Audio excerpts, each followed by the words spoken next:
Hi friends, welcome back to Nizam వంటలండి. ఈరోజు మన రెసిపీలో చాలా సింపుల్‌గా, క్విక్‌గా చేసుకునే రైస్ రెసిపీ అండి. అప్పటికప్పుడే ఈజీగా చేసేసుకోవచ్చు. మనం లంచ్ బాక్స్‌లోకైనా, మార్నింగ్ బ్రేక్‌ఫాస్ట్‌లోకైనా ఇలా సింపుల్‌గా చేసి పెట్టేస్తే చాలు. చిన్న పిల్లల నుంచి పెద్దవాళ్ళ దాకా ఇష్టంగా తింటారు. చాలా టేస్ట్‌గా ఉంటుందండి. మరి ఈ రెసిపీకి ముందుగా అయితే మనం తీసుకోవాల్సింది టమాటాలు తీసుకోవాలి. ఈ టమాటా వచ్చేసి మీడియం సైజులో ఉన్నటువంటి ఒక 4-5 వరకైతే తీసుకోండి. ఇప్పుడు ఈ విధంగా తీసుకున్న తర్వాత ఇందులోకి కారం పొడి కాస్త ఎక్కువగా యాడ్ చేసుకోండి. కాస్త ఎక్కువగా తీసుకుంటే స్పైసీగా తినేటప్పుడు చాలా బావుంటుంది. ఇందులోనే ఉప్పొచ్చేసి తగినంత తీసేసుకోవాలి. అంతే అండి. ఇంకా ఇందులోకి వెల్లుల్లి కానీ, ఎక్స్‌ట్రా మసాలాలు కానీ యాడ్ చేయాల్సిన అవసరం లేదు. జస్ట్ ఇవి తీసుకొని కొంచెం మనం ఈ విధంగా మెత్తగా గ్రైండ్ చేసుకుంటే సరిపోతుంది. ఇప్పుడు ప్యాన్‌లోకి ఆయిల్‌ని యాడ్ చేసుకున్న తర్వాత శనగపప్పు వచ్చేసి 1 టేబుల్ స్పూన్, దీంతో పాటు 1 టేబుల్ స్పూన్ వచ్చేసి పల్లీలు తీసుకోవాలి. ఇందులోనే పోపు గింజలు 1 టేబుల్ స్పూన్ తీసేసుకోండి. ఈ విధంగా తీసుకున్న తర్వాత కాస్త ఇవి వేయించుకున్న తర్వాత లో ఫ్లేమ్ మీద పెట్టి వేయించేసుకోండి. మీడియం ఫ్లేమ్ మీద పెట్టామనుకోండి తొందరగా ఇవి మాడిపోతాయండి. ఇప్పుడు దీంతో పాటు మనం ఇక్కడ గ్రైండ్ చేసి పెట్టాం కదా టమాటో ప్యూరీ, ఈ ప్యూరీని కూడా ఇందులోనే తీసేసుకోండి. ఒక్కొక్కసారి నైట్ చేసినటువంటి అన్నం మిగిలిపోతూ ఉంటుంది కదండీ! సో, అలాంటప్పుడు కూడా ఈ రెసిపీని మనం బ్రేక్‌ఫాస్ట్ లాగా ప్రిపేర్ చేసుకోవచ్చు. ఈ అన్నంలోకి ఏ సైడ్ డిష్ కూడా అవసరం లేదండి. డైరెక్ట్‌గా ఇలానే మనం తినేయొచ్చు. సో, అంత రుచిగా, అంత టేస్ట్‌గా ఉంటుంది.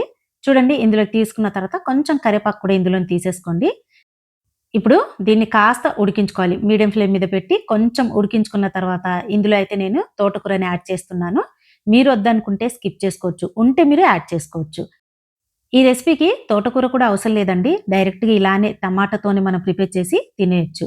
కొంచెం ఇందులోకి తీసుకుంటే రుచి బావుంటుందనేసి నేను తోటకూరని యాడ్ చేస్తున్నాను. హెల్తీగా కావాలనేసి.